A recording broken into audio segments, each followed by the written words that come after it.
BNP অন্তর্ভুক্ত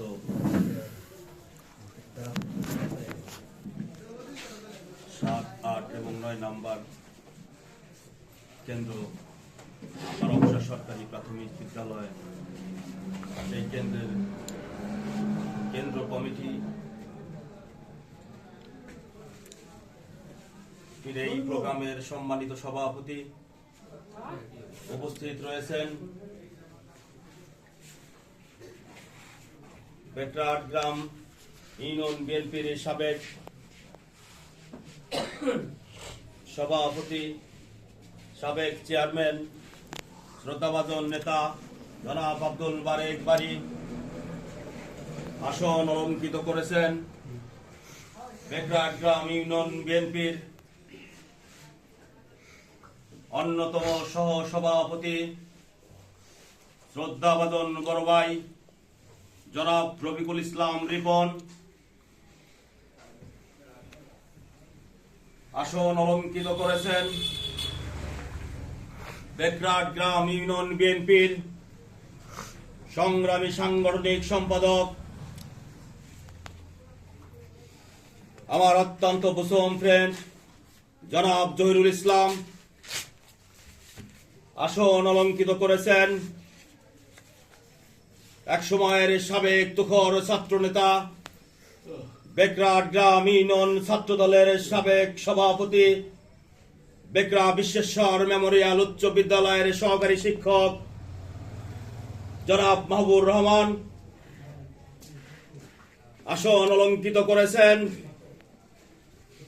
বেকরাটগ্রাম union যুব দলের সাবেক সভাপতি, আমার সহযোদ্ধা জনাব আসাদুজ্জামান রঞ্জু আসন অলঙ্কৃত করেছেন। বেকরাটগ্রাম ইউনিয়ন যুব দলের সংগ্রামী সভাপতি জনাব আক্তার হোসেন আসন অলঙ্কৃত করেছেন।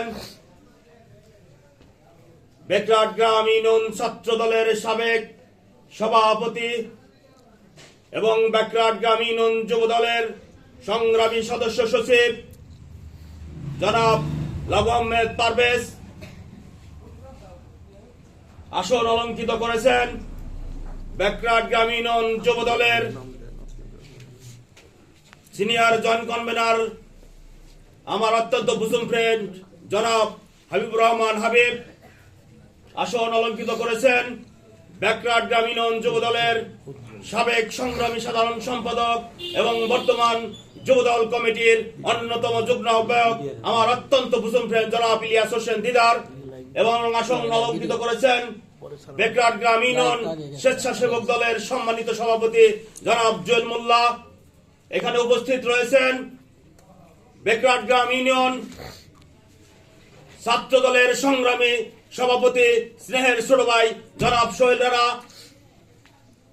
এবং এখানে উপস্থিত রয়েছেন 7, 8, 9 তথা অন্যান্য ওয়ার্ড বিএনপির সকল সম্মানিত প্রেসিডেন্ট, সেক্রেটারি সহ সকল অঙ্গ এবং সহযোগী সংগঠনের সকল নেতৃবৃন্দের প্রতি আমার আন্তরিক অভিনন্দন এবং রক্তিম শুভেচ্ছা জানিয়ে আমি দু একটি কথা বলতে চাই। সংগ্রামী উপস্থিতি, আপনারা জানেন বাংলাদেশ জাতীয়তাবাদী দল এটা কোনো ছোট দল নয়, এটা বৃহত্তর একটি দল। এই দলের প্রতিটি ইউনিটে, প্রতিটি ওয়ার্ড থেকে শুরু করে কেন্দ্র পর্যন্ত আমাদের নেতৃত্বের প্রতিযোগিতা রয়েছে। সংগ্রামী উপস্থিতি, আপনারা জানেন আমাদের মধ্যে নেতৃত্বের প্রতিযোগিতা আছে, ছিল, আছে এবং থাকবে, কিন্তু সময় সাপেক্ষে আমরা সবাই প্রত্যেকেই আমরা এক হয়ে একজনের নেতৃত্বে কাজ করব, সেই সময় এসেছে। সংগ্রামী উপস্থিতি, আপনারা জানেন আগামী 12ই ফেব্রুয়ারি 2010 জাতীয় সংসদ নির্বাচনে নাগরপুর দেলদুয়ারের জনমানুষের নেতা, এক সময়ের তুখোর ছাত্র নেতা, ঢাকা বিশ্ববিদ্যালয়ের মহসিন হলের নির্বাচিত ক্রিয়া সম্পাদক এবং কেন্দ্রীয় ছাত্র দলের আন্তর্জাতিক বিষয়ক সম্পাদক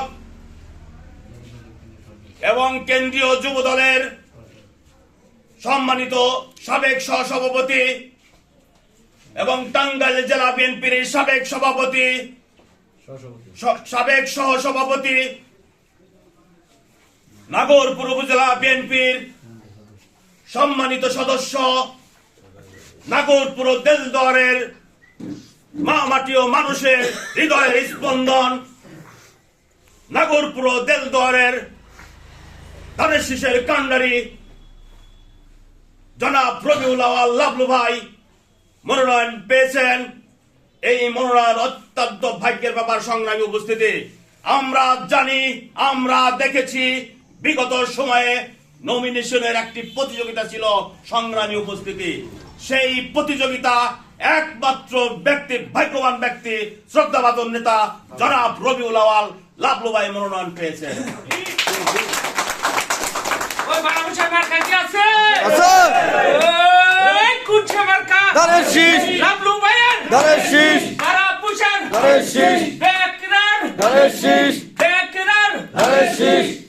আজকে আমরা প্রত্যেকেই যারা প্রতিযোগিতা করেছেন, আমার বিশ্বাস এবং আজকে এই মিডিয়ার মাধ্যমে তাদেরকে উদারত আহ্বান জানাতে চাই, আগামী 12ই ফেব্রুয়ারি ত্রয়োদশ সংসদ নির্বাচনের পূর্বেই আপনারা বসে না ঢাকায় বসে না থেকে নিজ নিজ এলাকায় গিয়ে আমাদের প্রত্যেক কর্মীদেরকে সাথে নিয়ে নির্বাচনী কার্যক্রম শুরু করবেন।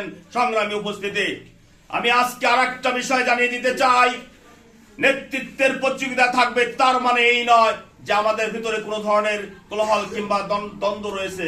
সংগ্রামী উপস্থিতি, আজকে বক্তব্যের টেবিলে দাঁড়িয়ে বড় বড় কথা বলবো, কিন্তু কার্যক্ষেত্রে আমরা কিছু নয় সেই ধরনের বক্তব্য এখানে আজকে দিতে চাই না। আজকে আমরা ভোটারমুখী হয়েছি, আমরা নির্বাচন করার সেই সক্ষমতা অর্জন করতে পেরেছি। কিভাবে সেটা সম্ভব হয়েছে আজকে আপনাদের সামনে অবশ্যই দু একটি কথা বলতে চাই। সংগ্রামী উপস্থিতি, সুদূর লন্ডনে বসে প্রিয় নেতা, নির্যাতিত নেত্রনায়ক জনাব তারেক রহমান বলেছিলেন, আপনার ভোট আপনি দিবেন, যাকে খুশি তাকে দিবেন। আজকে দীর্ঘ 18 বছর নির্যাতনের শিকার হয়েছি, মামলার শিকার হয়েছি, তো এই দল থেকে কোন অবস্থাতেই বিচ্যুত হয়নি। সংগ্রামী উপস্থিতি, আজকে প্রমাণ করে দিতে পারি নাগরপুর দেলদুয়ারের মধ্যে বেগরাট গ্রাম ইউনিয়ন অন্যতম বিএনপির ঘাঁটি। সংগ্রামী উপস্থিতি, ইতিপূর্বে আমার শ্রদ্ধাভাজন মামা আব্দুল বারেক বাড়ি বলেছেন 4 স্টলে বসে পড়তে। সংগ্রামী উপস্থিতি, 4 স্টলে বসে সত্যিকার অর্থে আর কোনো ভোট হয় না। এবার মনে রাখতে হবে, এবারের নির্বাচন অত্যন্ত কঠিন নির্বাচন। ইতিপূর্বে যুব দলের অন্যতম জয়েন্ট কনভেনর ইলিয়াস হোসেন দিদার বলেছেন, অপশক্তি কিন্তু এখনো উৎপেতে আছে। কিভাবে মানুষের মধ্যে